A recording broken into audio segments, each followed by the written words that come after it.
afternoon, everyone. Welcome to Regina Andrew. My name is Neil McKenzie, CMO here at Regina Andrew. If you're not familiar with our brand, welcome. The company was founded about 26 years ago. Husband and wife, Carla, Regina, James, Andrew. They're both the lead creatives as well in all of our designs. The company is based in Detroit, and we do a lot of things local in Detroit, including the jewelry that is behind us here, or in front of me, but behind many of you. So that's all handmade in our shop, so be sure to check that out, cash and carry opportunity. We're going to have a fun little cocktail pop-up here, starting in a little bit. And there is a really fun kind of prize. You can actually enter to win a $1,000 credit or a free slab from Caesarstone we're giving away, as well as a $500 gift card from Regina Andrew that you can use on your account. And if you'd like to explore and shop the showroom, which we definitely encourage you to do, you can check in at either desk, the front or the back down here.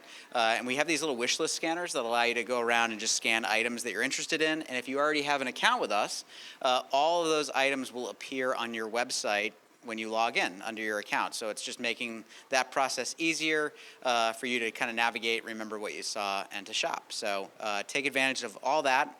And then we're really excited to have John McLain here today. John, of course, is an interior designer firm. He has a firm out in LA, as well in Florida? Just LA. Just LA. Yeah. Yep, took it all out west. And his business has expanded into other areas of design, including coaching and supporting other interior designers as they go about running and scaling their business, and also has a successful book that is published. So I'm going to turn it over to John. John, this whole session, these Fireside Chat sessions are truly meant to be, informal. It's supposed to be casual, conversational. So if you're sitting over there, it's okay to come this way. No one's going to hurt you. John doesn't bite. So, yeah. So, John, I'm going to kick it over to you, and you can use that one. Thank you. All right, thank you. Thank you. This is fun sitting down. I like this.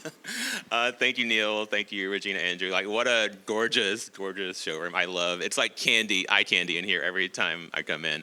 Thank you all for being here today. This is going to be a little different than any other presentations or chats that you've been to, hopefully, because it's called Open Book for a reason. Like, everyone who knows me knows that I'm literally an open book, and I say, if someone asks me a question about hourly rate, about pricing, I just tell you. And so I'm going to be spilling the tea on so many things today, but I also want y'all to ask questions and interact and ask me. So I'm going to open that up more than normal, and I feel like when I do presentations or panels or whatever, there's very limited time at the end for Q&A, and I hate that so much. So I was speaking with Neil before we planned this, and I was like, what about something different? What if we just did almost an entire Q&A, but I will open up the conversations and give you some information to start with. So anyway, for those who don't know me, yes, I'm an interior designer. I'm addicted to Dolly Parton, if you follow me on Instagram, like majorly. Like, I love that woman so much. I used to think it was for like physical things, but then I realized, no, it's for her business savvy, actually. So, and then, yeah, I've been an interior designer for almost 17 years now, and second career for me. And I also kind of moved that into my podcast called The McLain Method. So if you want some great free advice and want more kind of open book, literally, I'm just, again, like I'm talking to you now, that's what the podcast is about. I'm so proud of it. It's about 3 years in now on the podcast. And then I have online coaching and courses for designers, and some of my wonderful students are here today. And it's just I realized there was a hole in our industry for people not talking about the things behind the scenes. And I knew that because when I went to design school, I was like, all I learned how to do was design a logo for my business. And I was like, I kind of need more than that, right? I need an agreement. I need something to do with the process. But the way everything started for me is when it hit like completely rock bottom. And if you want the whole story, I'll give you the cliff notes, but the whole story is episode 1 of my podcast, and get a strong cocktail when you listen to that, because the story ends with this. It ends with me delivering furniture to my client's home with my armed security guard to protect me. So that's how the story ends. The story begins in a much happier note, but that's how it ends. And it did that because I did not have any systems. I did not have any processes. And my agreement was a handshake and a smile at that time. So it was a very horrible, horrible situation that turned into something amazing because at the end of it, first I cried a lot, and then literally on the side of the road. And then I was like, okay, John, what are you going to do? You're going to pick yourself up from this situation where there was, and there was hundreds of thousands of dollars on the line with this, like hundreds of thousands of dollars that I had on my credit card that I had paid for this client. So I said, what are you going to do? You're going to leave design that you love so much? You're going to quit? Or are you going to actually figure this out and write down the things that you did wrong and don't do those again and correct the mistakes? And I said, that's what I'm going to do. So I had about a 2-hour drive back to my house from where this client was. And I just started like speaking into my phone and writing and saying notes of what I was going to do and not going to do, and like, you know, slapping myself a few times for things that I did do wrong. But it turned into not only organizing my business, but also organizing it for a lot of other designers too. And so that's what I call the McLain method. Very narcissistically, I call it the McLain method. Actually, it's intentional because I'll tell y'all why, and you might appreciate this. With AI right now, I felt the need to have a more personal brand versus just something sort of generalized. So I would always tell designers that I coached or that were in my programs or anyone that I saw, never put your name on your business because like, oh God, that's just like, sounds so small. And now I flipped the script because if you put your name on your business, you are your brand. You are exactly what you are selling to your client. So don't hide behind a name. Put yourself out there and be more truthful and authentic to yourself. So that's why I did it. I also have a coffee table book right here. So it's called The Designer Within. And then if anyone's interested, there are some little cards on the tables. 2 things are on those cards. If you want a copy of the book, you can order it there, and I'll send you a signed copy of the coffee table book for, I think it's like $35. But then there's also a freebie on there. If you want that, it's an actual copy of my design consultation questionnaire that I use for my own projects. I wanted to give you all that too, just for being here today. So you can click that, download it. It's like a 16-page questionnaire, and we literally use it on every single project that we have, and it makes sure that we don't forget about anything. So it's wonderful. So I invite you to grab that. And of course, listen to the podcast as well. All right, so I'm gonna jump into what this is really about. So every time I ever speak or in the hallway or in an elevator, everyone wants to talk about pricing, right? Like, what do you charge? How do you charge? How do you calculate the rate? What's the plan for that? So I'm gonna tell you, first of all, how I do it.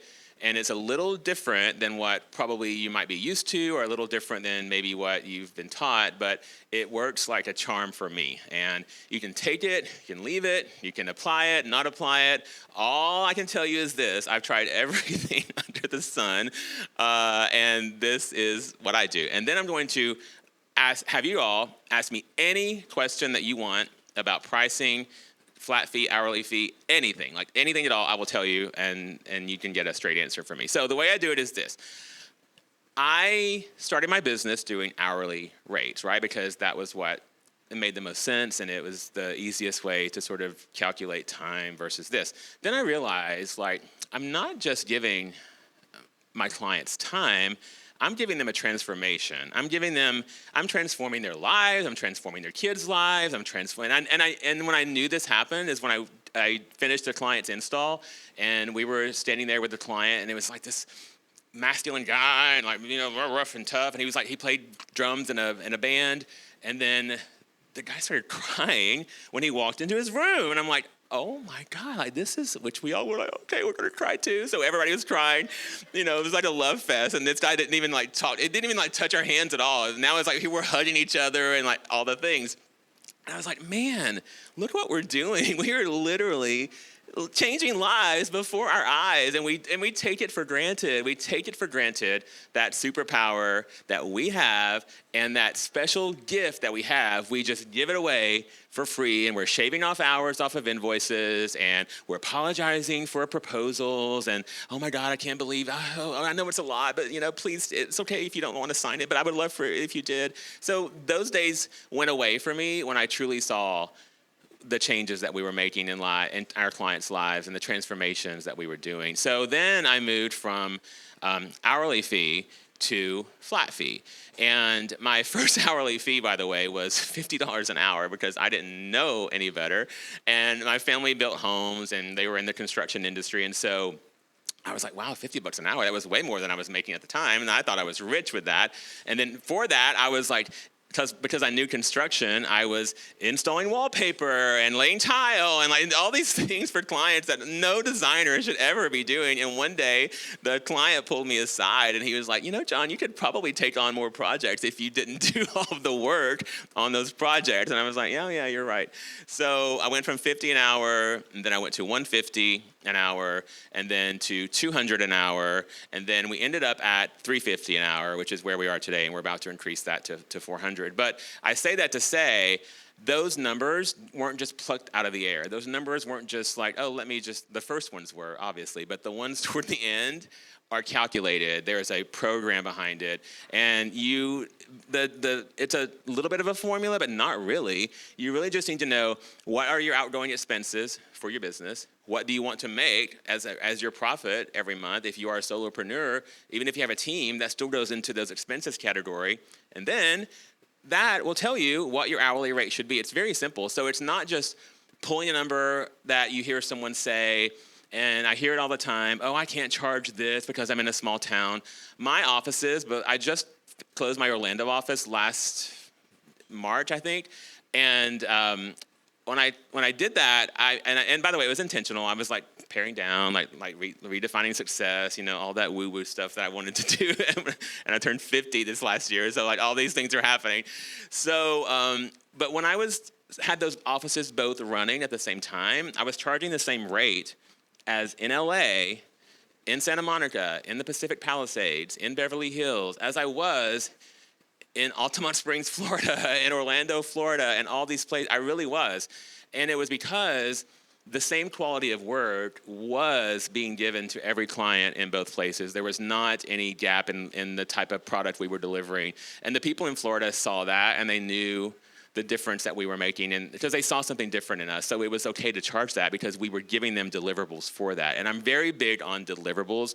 I always say you can propose anything, you can sell anything that you want if you show that client what their deliverables that they're getting for that. What are they getting for working with you? This is why I hate the term markup, and we'll talk about that in a second, because it does not tell the client anything about what they're getting from you. It just says you're marking up a price, you're marking up a rate. It doesn't tell them what deliverables, what all of the work that goes in behind that. So same thing with your hourly rate. So calculated the hourly rate and then hourly fee, and then turn that into a flat fee based upon the scope of work for the project. And then I spent 6 months and made this like crazy designer calculator that's actually kind of wonderful because you put your information in and then out comes the price for that project based upon that client's scope of work. So it's kind of cool. And now I can have my team members actually do proposals for clients without me having to ever even see it. Whereas in the past, I was the one doing all the things and figuring it out, and here's the scope. I don't even do that anymore. And so many people have told me that they've like raised their rates because of the money that we leave on the table. Because again, we're givers, we're people pleasers. We want to just, oh yeah, sure, I'll just do my daughter's room for free. Why not? No, please don't do that anymore. And when you're forced to sit down and look at the scope of work that client has given you, like on that consultation, that consultation questionnaire turns into the scope of work. That is the first step in you, which is why I included it for free with y'all today. That is the first step to determine the price that you're going to charge that client. So all that, you still with me? Everybody still, okay, good. I know that was a lot, but I'm trying to give you as much information as possible so that you can give me as many questions as possible. So then I decided to break my rates down into categories. So I looked at it and I'm like, okay, what are we doing the most? We're doing design the most, right? Design. What is design? Design is creativity. Design is you being a creative. Design is you sharing your intellectual property, the thing that we somehow don't value as much as we should. You're giving that to people, and you have to charge accordingly for that. So I reframed it. I don't call it design fee anymore at all. And for years I've done this. I call it a creative fee. Creative fee shows that client what you are bringing to the table for them. It reminds them that your job is to be a creative, not just to be the schlepper who's going to pick up the pillow. Or, before we did this, I had a team member that was like, oh yeah, I had to go pick up a toilet. You do not have to pick up a toilet for the client. Like, there's no reason that you should be doing that. So it refocused it, it changed the mindset of the client, and it allowed them to see the value that we really bring as creatives. And the other caveat to that is, if someone ever wants to rush that side of the process, if they're like, okay, I sign with you, right? I can get the plans like in 2 weeks? No, the scope of work that you've given me, the timeline that we gave you, it says 10 to 12 weeks. That's when you're going to get it. If you rush it, you're going to get a really, really bad design plan, and nobody wants that. You're going to hate it, and I'm going to hate it, and I'm going to hate you for hating that, and it's going to be a whole sorry situation. So we stick to our time frames, and then I reframed it to creative. Then the second thing that I did, and this is all under flat fee, so a creative flat fee, and then the next flat fee that I charge is called project fulfillment. This one term has helped so many people because it will, and I hope it does you too.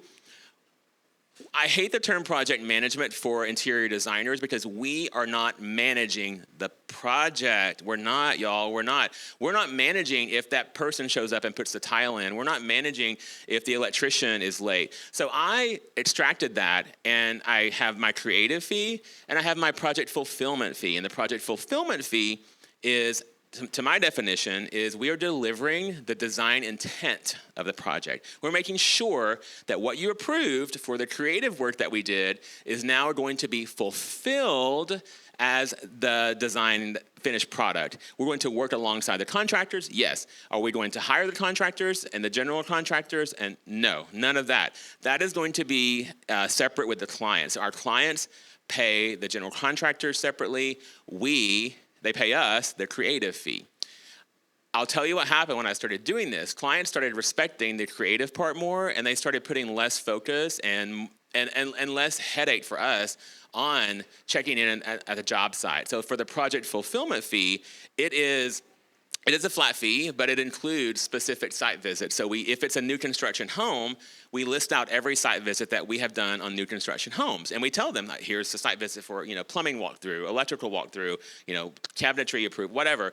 And we put those in based upon past projects. Then I throw in 3 bonuses. That's for those situations where it's like, oh my God, come over. We found a plumbing stack that we didn't know was here. And so those are thrown in, right?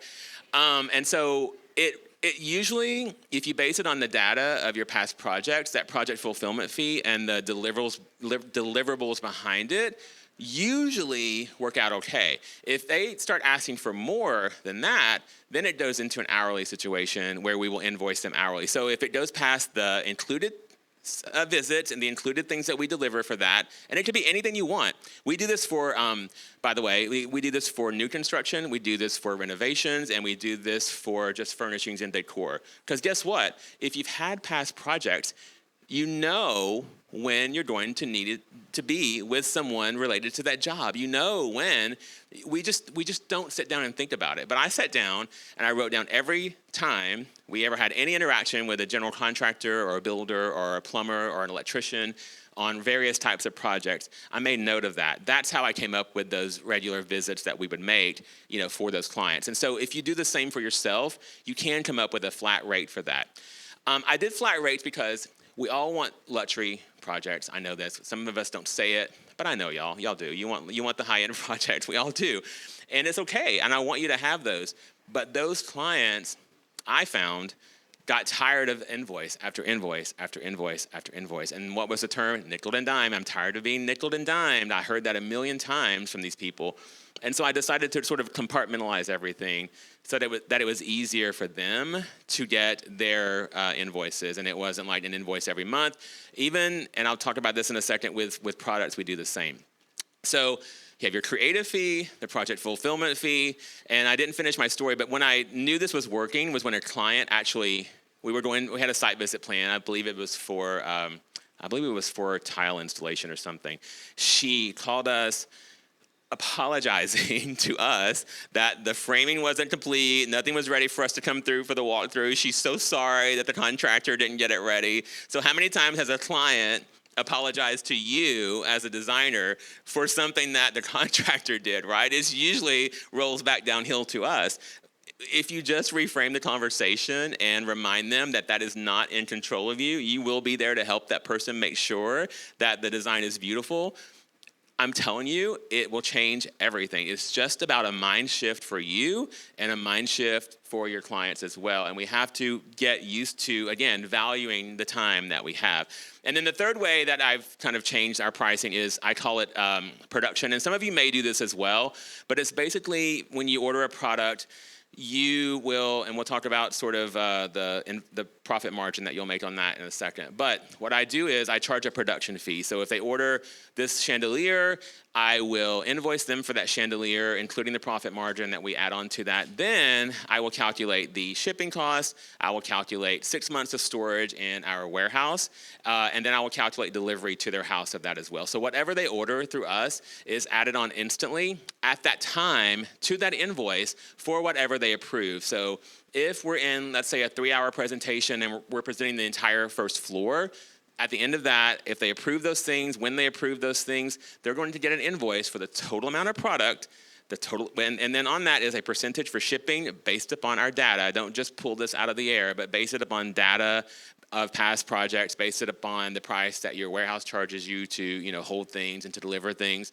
But I tell the client, when you pay this, you never have to pay another invoice for that product at all. It is now ordered, you've paid for the product, and it will arrive in your home, and it will be, that coffee table will be there because you have paid for that. So it makes it easy for the client to know that there won't be any more invoices. And how many times do we get to the end of a project and the contractor has added change order after change order after change order, and the client is tired of writing another check, and the last thing they want to do is write another check to anyone, especially us, after they've already bought this product from us a long time ago. So it is, again, putting it out there up front and making it very, very easy for them to buy it at that time, to pay for it at that time, and to know that they're done with it all the way up until the end. Okay, so that is the layout of how, and that was free. And by the way, I charge a lot for that in my courses, so y'all get it for free.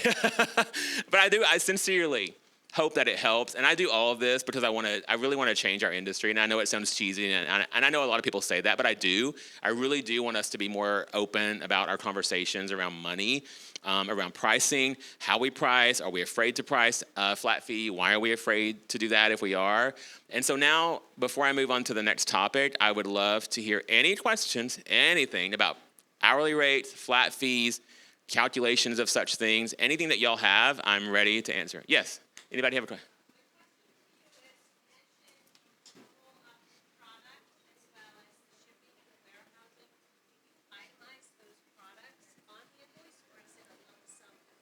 Okay, so she said when we send out the invoice for products, how do we show them our production fee? So the items are itemized on the invoice, and then there's a total line for a percentage of that total amount of product on that invoice. So let's say it's a living room, and it has 2 sofas, a coffee table, 2 side tables, 2 lamps, an area rug, even a mirror, whatever.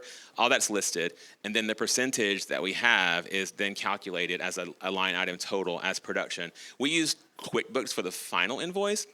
So in QuickBooks, you can actually take a fee and break it down into segments for your accounting. So we'll take that and we'll put like a percentage towards shipping and handling, and then we'll put a percentage towards warehouse. So in our system, it will show the breakdown of those things, but for the client, they just see that one price. Now you have to know what your shipping charges are going to be roughly. So what we do is take an average and then we put that in there. Sometimes they're a little more, sometimes they're a little less, of course, depending, it's less to ship a mirror. I mean, it's more to ship a mirror than it is to ship like wallpaper, right? It's 2 different things, but come up with a flat percentage for that.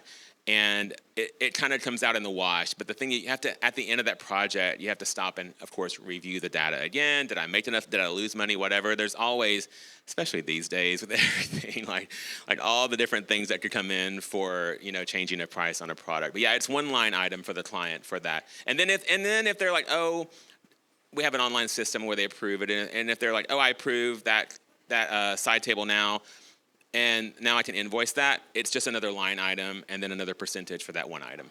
Yeah. Yeah, you're welcome. Yes.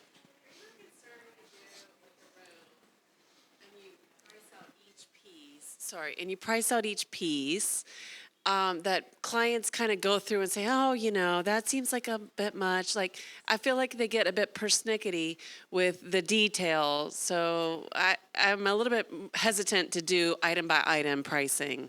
I mean, here's how I do it. I have a minimum amount that they are required to purchase with us if it's for a product. I'm not going to waste my time ordering products if it's not a certain amount of money. So we set that at $50,000.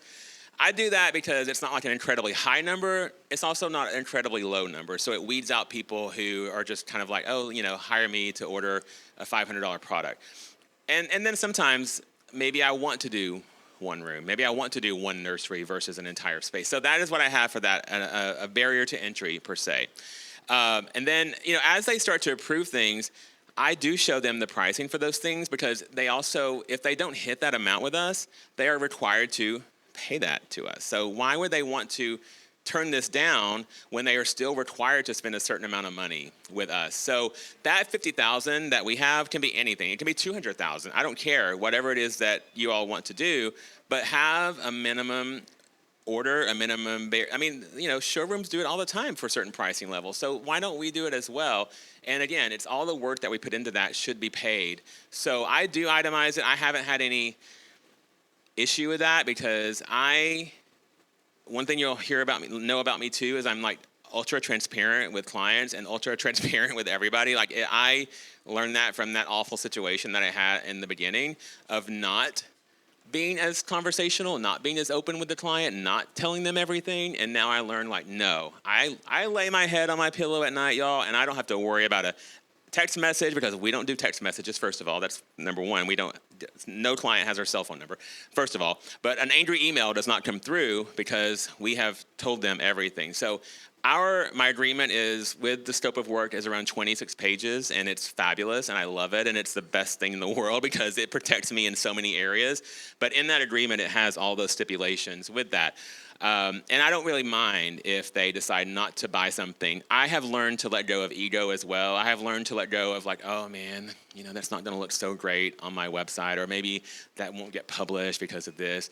We hang on to that finished room so much that sometimes we forego all the other things that we need to do to make money in that. So I suggest, just to be clear with it, also for sort of the CYA purpose of it all, it's better to have those things listed out on an invoice instead of just saying a lump sum total of that, because if there ever is an issue of saying, oh, I didn't approve that specific chandelier or that specific mirror, you can say, yes, it's actually here. And we go even into detail of saying not only the product name, we do the dimensions, and we do the finish of that product as well. So there's never a concern or never a question about what they actually approved and what they're paying for. Yeah. I'm Oprah today. I'm Oprah. Thank you. Hi, Oprah. Just regarding your minimum expenditure, you just set it at 50 for kind of just for all your projects, just as a point of entry. Yes. Okay, just wanted to clarify that. Then how do you charge the client for your creative fee and your project fulfillment fee? Are they two separate invoices? Do you do it up front at the beginning, or are there milestones for the project fulfillment? How do you do that? Yeah, I'll tell you. So in the beginning, we come up with a creative fee. And by the way, the 50,000 wasn't pulled out of the air either. It was because we looked at kind of one-room projects, because there are times, let's be honest, when we're not busy with full-scale projects and we want to take on something smaller, and that's okay. And I wanted to have that ability to do that. So that could be whatever number you wanted it to be. We should probably raise it now, actually. But in the beginning, the creative fee is what we do is we calculate that fee. Again, it's based upon the scope of work. And then I put it into my little handy calculator, and then out comes the price, right? So that they pay 50% when they sign the agreement, and then they pay the other 50% in 30 days. And that 30 days, something happens on that day, so I call it a project direction board, and it's basically the direction of their project, right? It's pretty simple. So once we have that meeting with them, they have to pay the other 50% before that. So before we start making specific selections, they have already paid the entire creative fee to us, right? They have already paid that, so that's done and over. Then the project fulfillment starts when the actual work will begin on the project. So after we do the design development for everything, and we've chosen all the finishes and all the products, and we've done all the floor plans, then we do the presentation. Then the actual work starts with the project fulfillment. That's when they get the payment for that. And I've kind of fluctuated with this depending upon the length of the project, but my advice would be just to have them pay it all up front on the project fulfillment and be done with that, because you're going to start doing physical on-site meetings and physical meetings with them at that point, and I would just rather it be paid. Now, if it's a new build, you could stretch that out to like one payment then, maybe another payment in like 60 days or something, but never more than that, never more than that. Yes, let me give you the mic, hold on. I might have missed this. Okay. But is the first part, the creative, is that based off your flat fee? Is that based off square footage? What is that based off? And then the other one, is it based off hourly? It's a hybrid system. So you have to know your hourly rate to do the calculation, but the flat fee is based on you in the calculator. You put in your flat fee, or you put in your hourly rate. You put in the scope of work. So the scope of work is the really important part of that. I loathe random flat fee pricing, because if you've not done any calculations for that, it's not going to be correct. I know some people love it, and unless you're charging $200 a square foot, then you're never going to get all that captured. And I know none of y'all are charging $200 a square foot because we're all too scared to do that. But the thing is, the flat fee is based on that scope of work. So you input the actual scope for that project. Then, based upon the time that it takes you to do tasks in that project, your calculation is done for your flat fee. So and then I add a buffer in there. I think it's 1.3, I believe, right now, because we all end up underestimating our time to do that. And I kind of put that in there to sort of remind y'all of what we actually miss. So yes, it is based on hourly, but it's put in based upon the scope of work. The reason I do that is because I can tell that client, this is not a random number. This is not a number that we used for the Smith project, and now we're on your project, the Jones project. This is literally made for you. This was created for you. This is not the same price for anyone else, this creative fee, because we based it on what you told me that you wanted to do on your project. And then the project fulfillment fee is similar. So if you're doing furnishings and decor, and you're only, let's say, all you have to do is install things, right? So that project fulfillment fee will be a lot less for that, because you're not doing any sort of like site checks and things like that. So both flat. Both flat. Yeah, both flat, yes. So in that flat fee, you're saying if you do CAD drawings or elevations or hand sketching or a kitchen detail plan, each of those cost X amount of money. Yes. Do you break that down to the client, or it's just here's what it is and here's what I'm giving you? Yes, it's one creative fee, including all of those things. It's our job to know those things.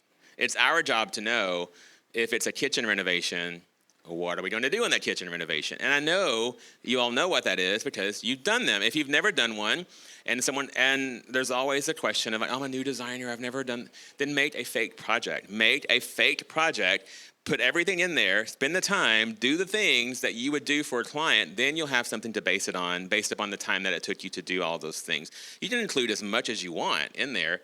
My suggestion would be to remind the client of everything that's included in that. We're always afraid or timid or just, I don't know what it is, why we're not telling clients all that we do for all that we give them, right? And how much, I'm even to the point of, if there's a problem, I'll kind of let the client know, like, oh yeah, that lamp, it was broken when it was such a pain, we had to go, no. I even drop those little hints sometimes because I give them like a little peek behind the curtain of how much work we actually do spend on a project. So yeah, we have to know what we put into the creative fee, and then we have to price it accordingly. And then like in my calculator, there's a line item for everything. So let's say it takes you 2 hours to choose a sofa. In the back end of this little calculator is a sofa, a selection of sofa. There's a one for custom sofas. There's one for customizing a regular made piece of upholstery, whatever. You put the hours in for that, and then you go back to the room, and then you put the scope of work in, and then it will tell you the price for that. And I just find that that's the most fair way to. But in that as well is, by the way, it's CAD drawings. It's We do some custom things a lot for clients. So we'll do custom lighting, we'll do custom sofas, we'll do all the things. But in that are those caveats for that as well. Yeah, everything. Yeah, every deliverable. Yes, exactly. Yes. Getting my steps in. I like this. Hi, I have a question about the styling portion of the project. It's a real pain in the ass, we all know that. It's like really time consuming and often the least like lucrative, for me at least. So that's like a thing where placing a bowl here, placing a vase there is really difficult to premeditate because it's feeling, right? You have to kind of like overbuy and bring a bunch of shit there and then take back what ultimately doesn't get used or whatever. And so I have a hard time with clients like cherry picking a style, right? It's vastly hard to do, and I want to make it beautiful, but it's hard to shop a vase, a little horse statue. So can you tell me a little bit about like how you handle the styling and like what the client's expectation is on what that end result is going to be? Because you can do all the furniture and the lighting, and that's great, but the way that you style it can totally shift the actual style of the end result. You know what I mean? Yeah, and then any styling, I don't want any accessories. I'm like, well, you signed us because of all the pretty pictures on our website. So like, do you want yours to be another pretty picture on the website, or do you want it to be like this empty shell of a house? So I do this, right? I think it's like 6 weeks before we get to the point of wrapping up the project, we'll go in and we'll do a line item of accessories and anything that they want to keep. So if they love this vase that their mother gave them, we'll itemize that by line, and we'll make a spreadsheet with that. So that becomes sort of like the basis of all the accessories that we're going to choose. Then we say, based upon what you want to keep in your living room, we think you need to add a budget of $2,000 for other accessories, right? And so they'll approve that total amount. Then we do install the things on the day of installation. We do allow them 48 hours to return, but that's just hours. Some people don't allow them to do that at all. We do allow it because I just feel it's fair. They may hate this thing and I loved it, whatever. And it's typically things that I can reuse in a different project anyway, or I know that I can return that to a place. I like to keep we have a little like storage area, so I'll keep like accessories in there, of course, that we pull from for a lot of projects. But if you do it that way and do it systematically and say, what are you keeping? What do you need? Based upon my past experience, I think you need to spend $5,000 on this room because it's huge. And then they sign off on that. And then they pay that, by the way. They pay that ahead of time. So you're not just ordering and buying things without them paying that. So we require that they pay us the fee for that styling, and then we choose all the items for that. That's the point where it's a little bit of common sense comes into play. It's like, would you want to keep something that you literally hated that you didn't see until yesterday? No, right? So it's like, but also we started playing around with this thing where, and it's working pretty well, we will sort of pre-accessorize everything. So we'll put everything out on our conference table, and then we'll take a photo of it, and we say, this is your console table for your living room, right? Or this is your coffee table. And then we'll send that photo to them so that they know. And then sometimes they're like, oh, God, no, I hate that. That's ugly, And then they're like, oh, I love it all. So that could be one way that you sort of preempt that installation and get their approval on those things ahead of time. Yeah. But for charging for that, if you're afraid of doing a flat fee for that, if you don't know if it's going to take you 2 days or 3 days or whatever, just stick with hourly for that installation part so that you don't, screw that up and undercharge yourself for that. And then you literally can send an invoice for that total amount for that. Any more pricing questions? Oh, yes. Hello, a student in my program. I understand the project fulfillment fee for like new construction, like you saw the site visits and the things that are in the agreement. It's a great agreement. It's a great course, by the way. He didn't pay me to say that. It's amazing. I do everything he says.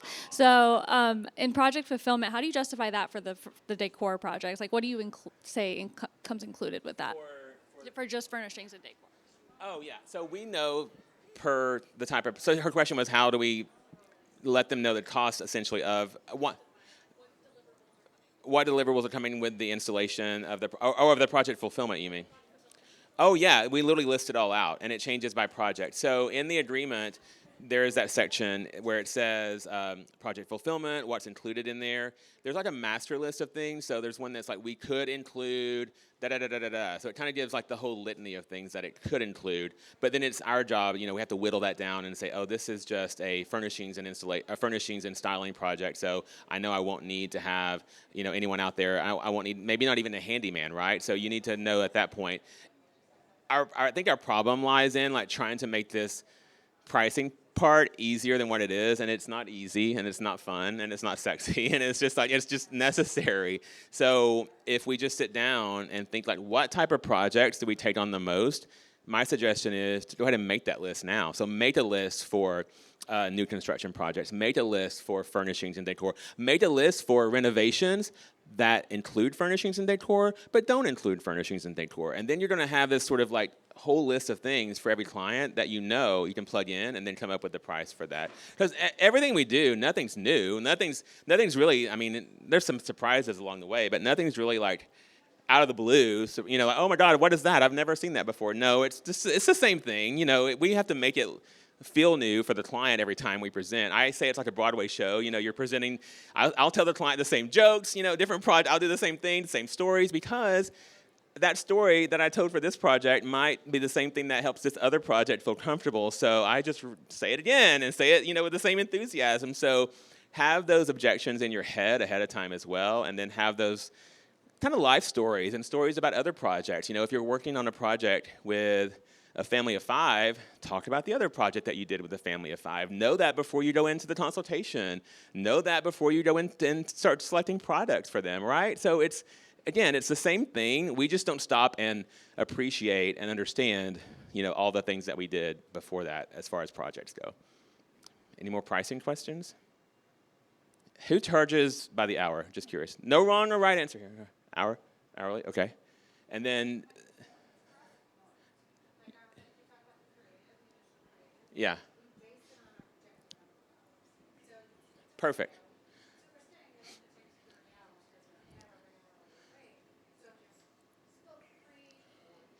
Good. So it's almost like a package of hours that you sell. Yeah, great. And then you spend time to make sure that that package of hours is correct for that client based upon what their scope of work is, right? Yeah. Good. Yeah, and anyone who does charge hourly, I do suggest that you create some sort of like package of hours for them. Don't just, yeah. It's really, if I was forced to do an hourly rate for a client, it's really just my flat fee broken down into looking like an hourly fee, right? It is what it is. But with the flat fee, I'm able to put that, and I would like for you to maybe consider this too, for those like moments where it may take you a little bit longer on something, where we sort of like, oh no, I'm just going to choose that in an hour, and then like, it's like 10 p.m. and we're still on like coffee table number 2, right? So that little buffer, I do think, helps us to make sure that we account for all of that. But yeah, the package of hours for hourly rates is totally fine. Invoice that up front, and then let them know, take account of the time that you spend. I know that's not fun either. I know y'all hate it. Even on flat fees, I want y'all to write down. My team hates me because I'm like, how long did you talk to that contractor? What did you do? What was da-da-da-da? And then we have all of that to give to the client. Again, transparency brings clarity. Clarity makes that client happy and makes that client refer more people to you because they trust you, right? And it's all about trust, right? It's all about trust, that client trusting us.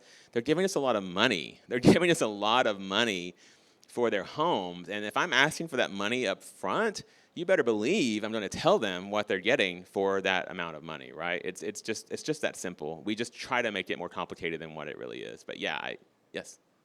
So wonder if your flat fee is not enough. How do you go back and say, oh, I put in more hours than I thought, or do you just eat it? If your flat fee is not enough, it's your fault. Sorry, it is. Because there's something that we've left out. There's something that we forgot to put in. When we get the scope of work based upon that consultation form that I've mentioned, That scope of work is then put into the calculator. That's how our rate is determined. The client, before that happens though, the client has to approve the scope of work. So that scope of work goes to the client and we say, did we miss anything? Is there anything erroneous on here? Do you want to add anything? Do you want to take away anything, right? So on that scope of work, they don't even know the price of their project until they approve the scope of work. They approve the scope of work, then we can give them a proposal for their project. Not until then. We can't rush that part because that part is so critical, that scope of work is so critical because of scope creep. If they ever tried to add more things on, you can say, no, this was on your scope of work that you approved. Here's the email saying that you approved that. And I don't make it complicated either. I'm like, reply to this email if this is approved. Reply to this email if it is, like, we also make that part too complicated for people too. Even our proposal, we send the proposal over, reply to this email, tell me if this proposal is approved. And it's just keep it simple. Like, just make things more simple for people to do. Everyone doesn't want to log into a system to do something like that. It's easy to reply to an email anywhere, right? And if they do reply to that scope of work, that's written in stone. We're moving forward with it at that point. That's what we're going to base everything off of at that point. Yeah, but my advice would be to really make sure that you are taking the right notes during the consultation, writing everything down that needs to be done. And I mean everything, like every single thing, like the side nesting tables, like if you think there's going to be 2 lamps in the room, put those down. Everything that you can predict for that project should go into that scope of work. Don't skip anything at all. And or not wall color, but like choosing paint for that wall. Absolutely, yeah. It's your service type stuff. So you're going to choose paint for the entire house.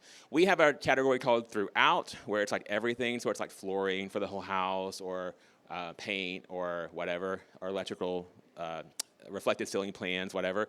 So that's our category, kind of a catch-all for throughout. And then we'll break the rooms down by specific rooms, like living room, bedroom number 1, blah, blah, blah, blah, blah, right?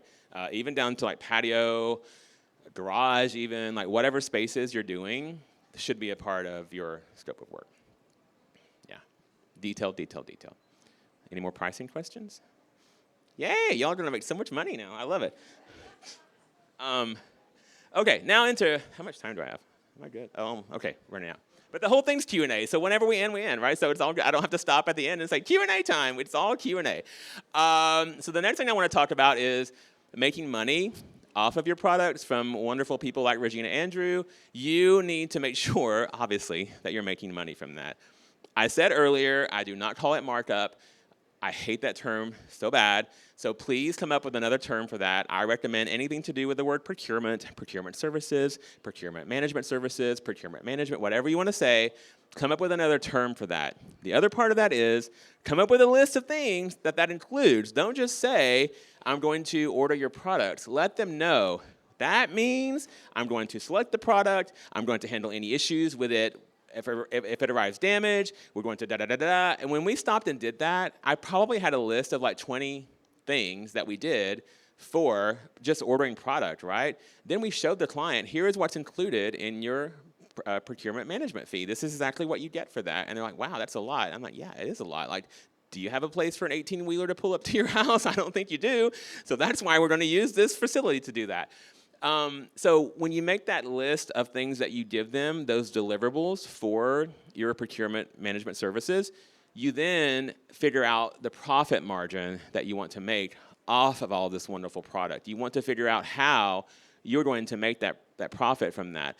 Obviously, the goal with vendors like this is to get bigger buying power, to be able to buy from them to a level where your cost goes down. And I know Regina Andrew is great about that as well, where the more you buy, the more you save. That's just an incentive for us to give loyalty to a great company. And I don't like it when designers have, 400 or 300 or whatever vendors that they're choosing from for every project. Find the vendors that you like, that you trust their products, that you know have good customer service, that you know their rep is going to come and see you, that you know you can handle returns, whatever. It's based on all those things rather than just being pretty. So when you're here at Market and you're interviewing companies that you may want to order things from, don't just ask, what is that made of? Ask what happens if it's damaged. How long does that take? Is it going to be shipped from overseas at that point? Like all the questions that you have, ask that vendor and vet them out as well, because it's a dual partnership. The more The more you sell to your client, the more that vendor is going to make.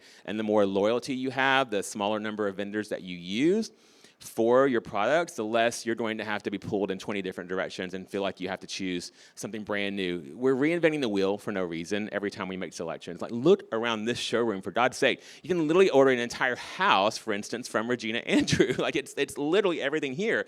So for me, if I know that this is my aesthetic, which it is, by the way, I love everything here, and wasn't asked to say that, it's the truth. I love it, and I know y'all do too, or you wouldn't be in this showroom. But for me, I know that I go here for mirrors because I love their mirrors, or I choose them for these coffee tables, or their light fixtures are the most statement stop showpieces that you can get. Whatever vendor you have that you love, buy more with that vendor.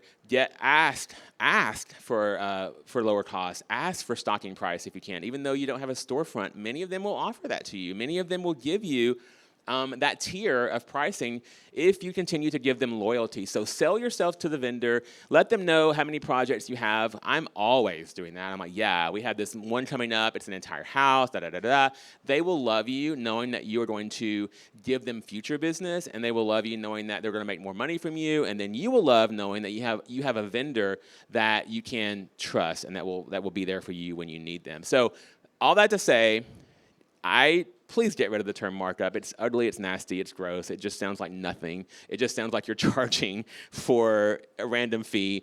Come up with a term for that, please. You should feel comfortable with it, and you should let it roll off the tongue when you say it to clients, and you should feel proud of what you do for that. And I guarantee you, when y'all make that list of all the things that you do for that price, you're going to be like, wow, this should be a higher amount than I was charging in the past for that. But my recommendation is, like, for profit margin, I recommend you make at least minimum like a 50% profit margin off of your products, just because that's the lowest, and that's not a markup, but that's not what that is. It's a profit margin. That's how much money you're making after you consider all of the costs that it takes you to run your business. So you need to know there's a whole thing you have to do before that, but figure out what your profit margin is, and you can charge as much profit margin as you want. My other part of that is, in my agreement, I actually spell out how we calculate our fees for products. I don't hide behind that. I don't just say retail price. I don't just say, manufacturer suggest. I don't do that.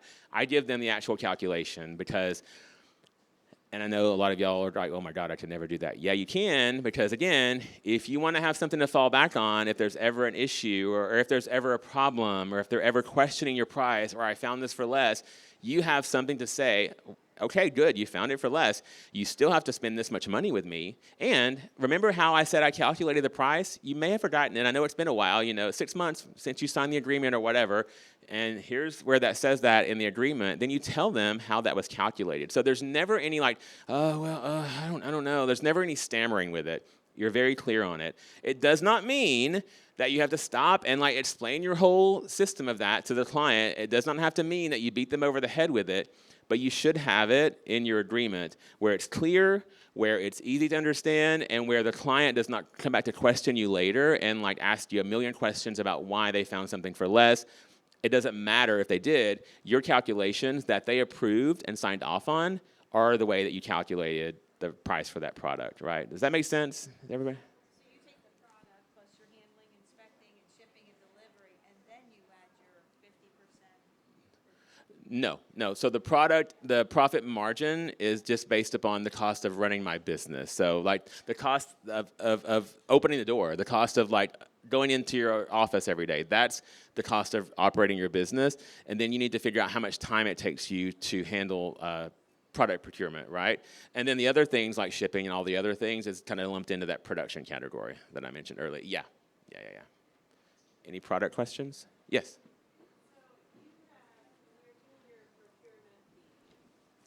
Yay, you've already changed. I love that. Yay.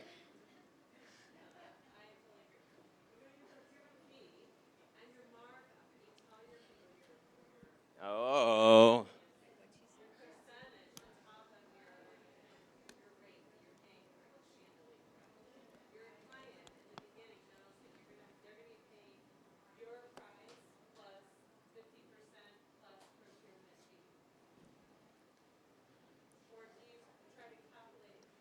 The procurement fee is the 50%.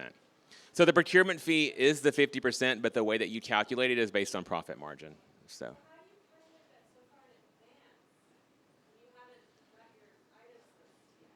How? But this is just for product at this point. So I know I'm going to be choosing 10 things for this living room. I know what those 10 things are on the scope of work. When they approve those 10 things, that is the price of that product. So that it's sort of, you know, baked into it, if you will. It's a part of the final price of that. So if it's $100, your procurement management fee is added onto that. And to calculate the procurement management fee is based on profit margin. I don't. The invoice is the price that they're paying. But if I tell them, if they ever want to see it, I'll show them. Again, I know y'all are freaking out about hearing that and like, oh my God, I can never show my invoices. And I'm so sick of us not wanting to share, like not wanting to be truthful to clients. And I will tell you this, I don't think our industry is there yet to just say, here's the price, take it. We're just not there. I've looked at everything from every angle. We're just not there. Some clients will. Some clients will, well, sure, that's fine. I understand. Whatever the price is, I'll pay it. Most clients are going to like, you know, that fifth glass of wine on a Tuesday night and they're online Googling something and they find it for less. And like every single thing is available online for that client to see. So there is no hiding behind anything anymore. There's no hiding behind what you're charging, and there's no hiding behind what this product is, unless you do custom, which I suggest that you do bring a few of those things in because they can't look up on Google, you know, your custom sectional that's, you know, 12 feet by 12 feet, right? That's not something that they can just like go and find.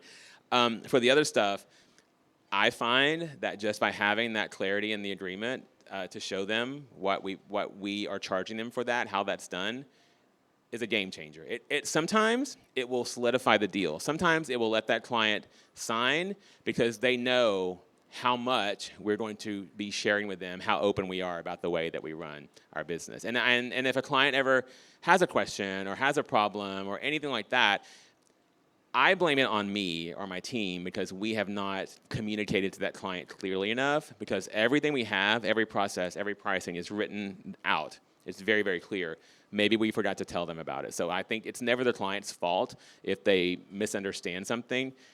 If they try to change it, yes, you don't let them do that. But if it is signed and you're done, then that's the way it's calculated. So, make sense or no?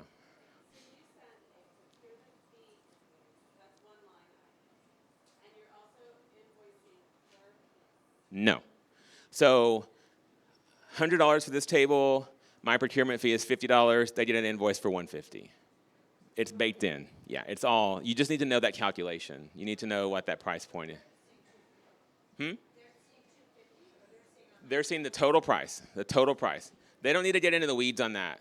They don't need to see how you count on every invoice. They just need to know what they're paying. That's it.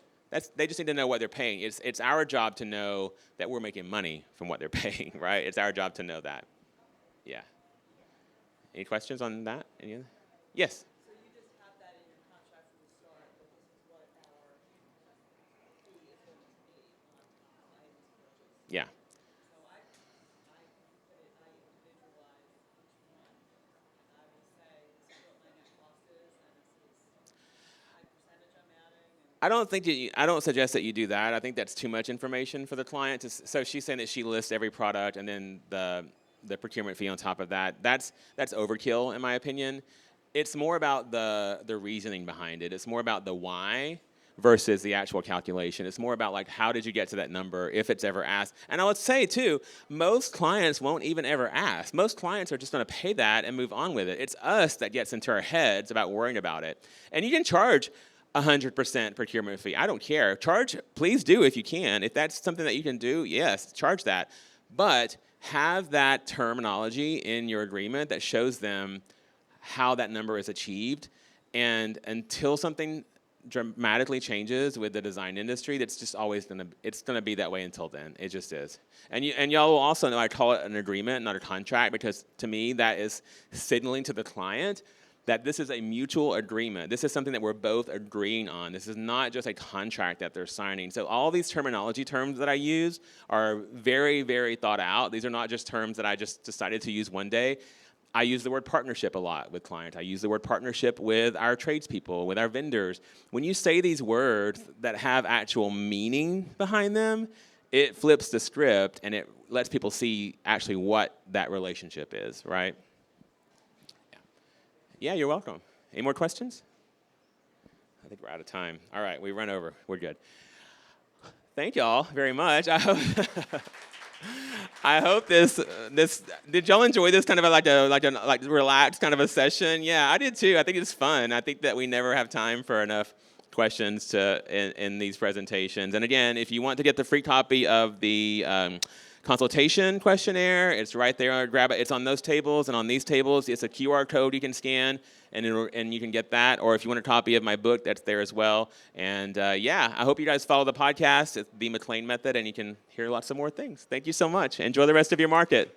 And thank you to Regina Andrew for providing this wonderful place for us to do this.